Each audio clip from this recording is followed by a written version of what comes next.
It's a lot easier to be a criminal than it is to be a police officer. Alright, to be a criminal, you just have to have the criminal mindset. You could get firearms illegally for protection.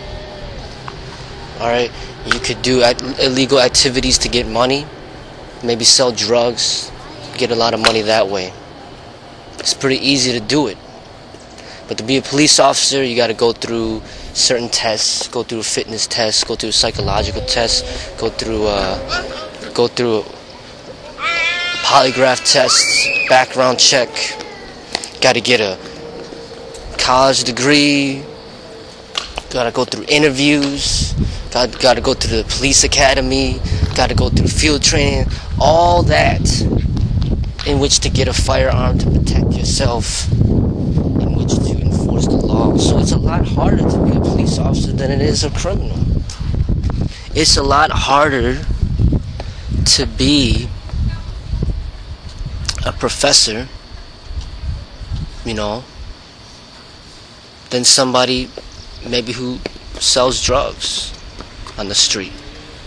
Selling drugs, person probably make more money. But to be a professor, you got to go through years of studying and get certifications, apply for the job. I mean, there's a lot involved, and to me, it's comparable to a competition fighter and a martial artist. It's easy to be a competition fighter. You just learn a few techniques and then fight. Even if you don't know techniques, you can still fight. Anybody can fight. But to be a martial artist, that's a whole nother story. That takes years of development, I say. And I don't give out that label so freely.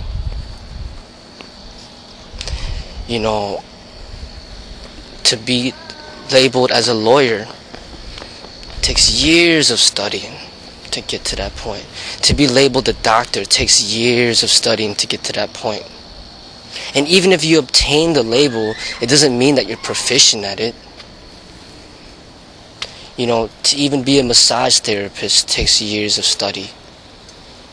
To be a teacher for the public takes years of study. To be a professor takes years of study. So these titles take hard work and effort to get to that level. So I see the same thing as martial artist. To be a martial artist, it takes years of study. You can't just label somebody a martial artist just because they know how to punch and kick a few techniques and then all of a sudden you call them a martial artist. No, I don't give out the label that easily. That's being cheap. That's not valuing that label. When you do that, you destroy the value of the label. Now everybody just labels themselves as a martial artist. And to be an actor, to be a good actor, it takes years. But is everybody in this world going to label themselves an actor because they put themselves on YouTube now? So now everybody's an actor? I mean, these labels, I believe if you're going to use these labels, you're going to have to put meaning behind it. If you don't, then it's pointless to even have the labels. Okay, there must be meaning behind it. If you say I love you to somebody and there's no meaning behind it, it's worthless. There must be meaning behind it, behind these labels. Otherwise, these labels are pointless. And the same thing goes with black belt, white belt, whatever belt. If you're going to have a ranking system and rank people based on belts and stuff like that, then you better make the people work hard to get to a black belt. But if you see somebody that has a black belt that can barely even balance himself on one foot when he's kicking and barely can't even run a mile, and then you tell me that that's a black belt, you just destroyed the whole reputation of all those that value the meaning of a black belt. When you destroy the reputation of martial arts, you just took away a strong essence of it. Now that label can pretty much go to waste. When you work for the Secret Service, that label it takes work to get to that label. You can't just have anybody say, "Oh, I work for the Secret Service," or just say anybody says that everybody says they're a dentist because they brush their teeth and they floss and they call themselves dentists.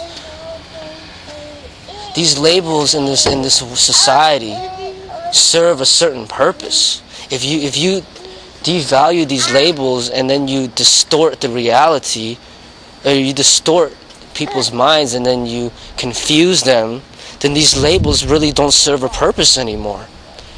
You're gonna tell me these criminals who learn how to fight, who gather around to fight, to hurt other people, you're gonna label them martial artists? If that's the case, I'll be ashamed to call myself a martial artist. I'd rather call myself something else. You just destroyed the label of a martial artist by calling these people martial artists. Calling these people mixed martial artists, full of pride and ego and arrogance and wanting to hurt people and jumping for joy when they just knock somebody out. You calling me that's a martial artist? That's a violent criminal in my eyes. That's not a martial artist.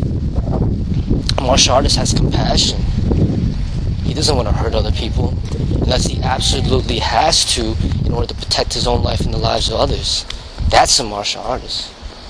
You're going to tell me that a police officer who shoots people and finds joy in shooting people and starts to smile and giggle and laugh when he just killed somebody, you're going to tell me that that's a good person, that's a police officer? I don't call that a police officer. I call that person a criminal under disguise as a police officer. That's what I call that person, a corrupted police officer. Professional criminal, that's what I call a person, not a police officer.